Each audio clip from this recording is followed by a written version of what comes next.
Tak hanya bertemu Prabowo, Kamis petang kemarin Presiden Jokowi juga bertemu dengan Presiden ketiga Republik Indonesia, B.J. Habibie. Dalam jumpa pers usai pertemuan itu, B.J. Habibie menegaskan bahwa masih banyak tugas yang harus diselesaikan pemerintah demi bangsa ini. Dalam kesempatan itu, Habibie juga menegaskan mengenai peran institusi penegak hukum yang harus bersikap objektif, namun bisa bersikap subjektif jika terkait kepentingan rakyat.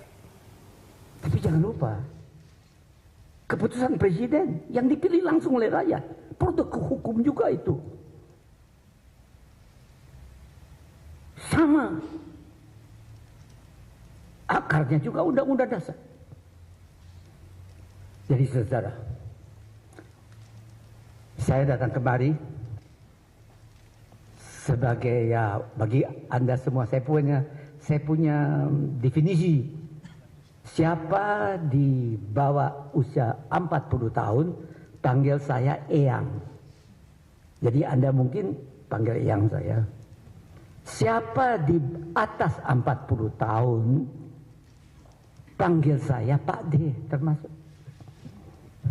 Jadi kalau Pak D-nya datang kemari, atau yang Anda datang kemari, mau nilai bagaimana keadaannya, itu wajar-wajar saja, sesuai dengan budaya ya kita sendiri.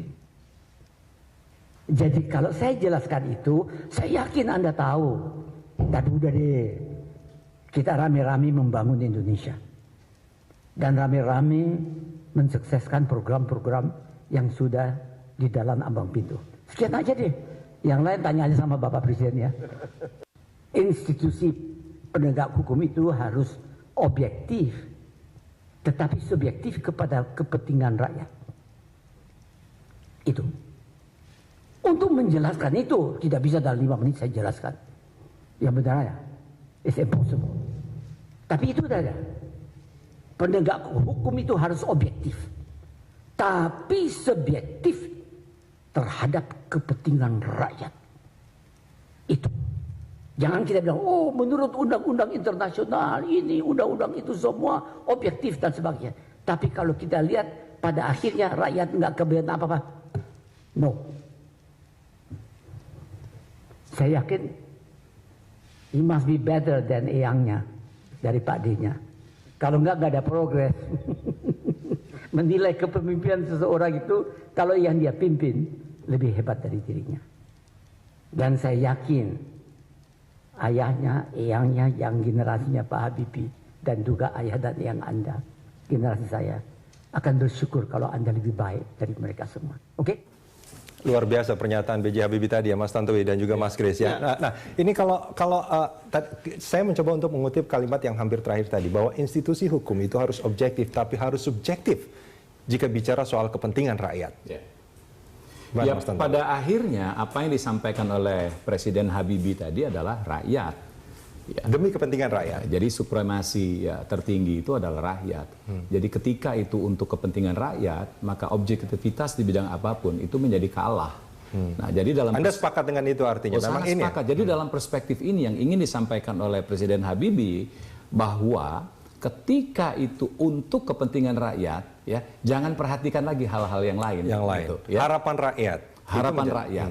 Nah sekarang ini harapan rakyat itu kan sudah jelas, baik yang disampaikan secara langsung maupun yang disampaikan melalui wakil-wakilnya, itu kan jelas ya bahwa yang diinginkannya itu adalah A. Jadi kalau misalnya ada satu keinginan lain yang bersifat minoritas yang menginginkan selain A, yang ingin disampaikan tadi oleh Presiden Habibie adalah ya tetap aja konsisten untuk milih A, karena inilah yang diinginkan oleh rakyat dan dipercayai akan membawa kebaikan. Termasuk harapan rakyat soal calon Kapolri dan masalah KPK dan juga Polri. Jelas termasuk itu. Fokusnya itu. Di sini saya kira suara kenabian itu tadi. Suara kenabian. Ya, itu tidak ditujukan kepada Pak Jokowi, ditujukan kepada elit-elit yang sekarang ini masih sekarang ini dianggap mengganggu Pak Jokowi, yang seakan-akan Pak Jokowi itu masih petugas partai. Pak Jokowi itu presiden. Presiden apa? Kepala pemerintahan, kepala penguasa pemerintahan tertinggi, gitu. Di samping panglima tertinggi angkatan darat, laut dan udara apa seperti itu. Jadi itu juga sekaligus mengukuhkan Pak Jokowi, Pak, kamu itu presiden, presidennya rakyat Indonesia. Seperti katakan Mas Tantowi, juga presiden KIH KMP dan lain sebagainya.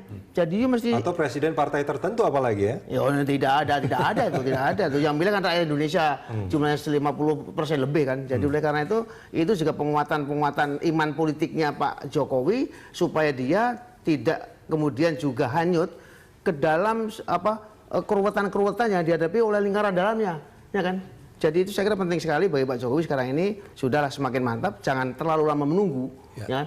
Diputuskan apa saja sesuai hati nurani dan sesuai kepekaan yang dia tangkap dari apa yang terdengar suara-suara di dalam masyarakat. Ya. Saya kira jelas sekali pesannya bahwa Pak Jokowi pokoknya masyarakat ini sekarang ini tidak bisa mengerti, ya kan? Kalau Presiden Indonesia yang sudah berjanji untuk hanya tunduk kepada konstitusi dan kepada rakyat, ya toh, masih kemudian ragu-ragu, ya toh, untuk memberikan suatu kebijakan bahwa bagaimana jangan sampai seorang yang sudah tersangka oleh KPK menjadi seorang Kapolri. Mas Kris, ini kalau kita kutip pernyataan di awalnya tadi bahwa ini kalau bagi Pak Jokowi ini kan Pak Habibie Pak D ini katanya menilik keadaan ponakannya berarti seperti itu. Ini nampaknya memang keadaan gawat sekali memang bagi Habibie ini ya. Oh iya, sampai datengin saya kira ponakannya untuk melihat keadaannya. Yang mengikuti sehari-hari pun sudah tidak lagi bisa mengerti ya. Artinya bahwa tingkat kewarasan kita ini sudah nggak bisa lagi ngerti. Ini politik macam apa seperti ini, ya kan? Sudah seakan-akan elit itu sudah begitu runyemnya, sehingga betul-betul kewarasan itu sudah di mana ini? Ya. Bagaimana itu bisa orang yang dipilih sendiri, ya, untuk menjadi presiden, bisa kemudian dia bisa dimarah-marah, ya kan? Ya, karena kebijakan-kebijakan yang sebenarnya bisa dimengerti oleh rakyat. Itu kita nggak bisa mengerti. Ya, mudah-mudahan betul-betul roh spirit daripada kemauan baik masih bisa ada, tapi saya masih percaya bahwa kalau Pak Jokowi juga sudah bisa membangun komunikasi bahkan mungkin kerjasama dengan KMP, itu mungkin juga bisa menyentak bahwa mungkin ini tidak benar nih. Orang yang setaat itu kepada Ibu Megawati, kalau ketemu pun tangannya Ibu Mega dikasihkan di mana di keningnya, dan itu suatu penghormatan yang luar biasa. Dan saya kira rasa hormat Pak Jokowi kepada Bu Mega memang tidak bisa hilang, karena memang ya yang memberikan kontribusi besar bisanya Pak Jokowi menjadi presiden ya Ibu Mega itu.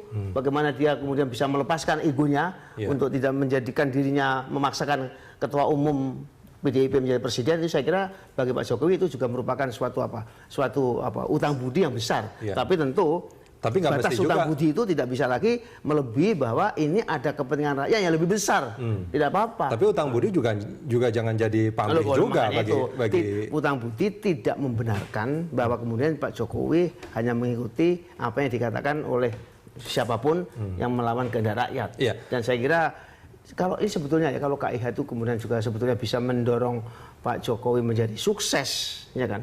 Apalagi kemudian juga KMP sebagai faktor penyeimbang secara selektif bisa mendukung isu yang benar untuk rakyat, tapi juga menolak isu yang dirasakan tidak benar, itu sangat baik sekali.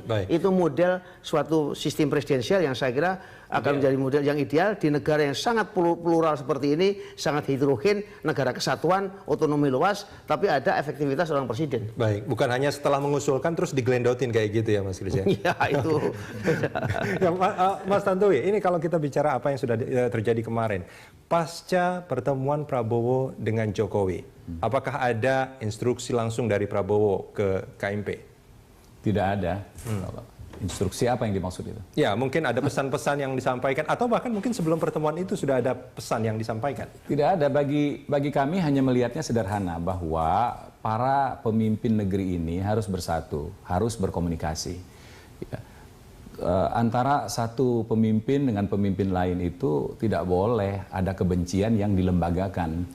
Itu tidak boleh. Jadi kalau misalnya terjadi gesekan, terjadi persaingan, ya itu pada waktunya dibutuhkan. Misalnya terjadi kontestasi kepala daerah, pemilihan presiden dan seterusnya. Tapi setelah itu, when the war is over, semuanya harus kembali lagi ke dalam satu kesatuan. Demi kepentingan rakyat. Demi kepentingan rakyat dan demi kepentingan negara ini. Jadi dalam hal ini siapapun dia, termasuk Pak Prabowo, ketika diminta hadir ke istana ataupun ke tempat manapun dalam rangka memberikan pandangan-pandangan tertentu, wajib hukumnya begitu ya, dalam rangka memberikan pemikiran-pemikiran yang konstruktif kepada Presiden. Terlebih dalam situasi seperti ini, di mana kita lihat seminggu terakhir ini, kita melihat Presiden yang didukung secara mayoritas oleh rakyat gamang dalam mengambil satu keputusan.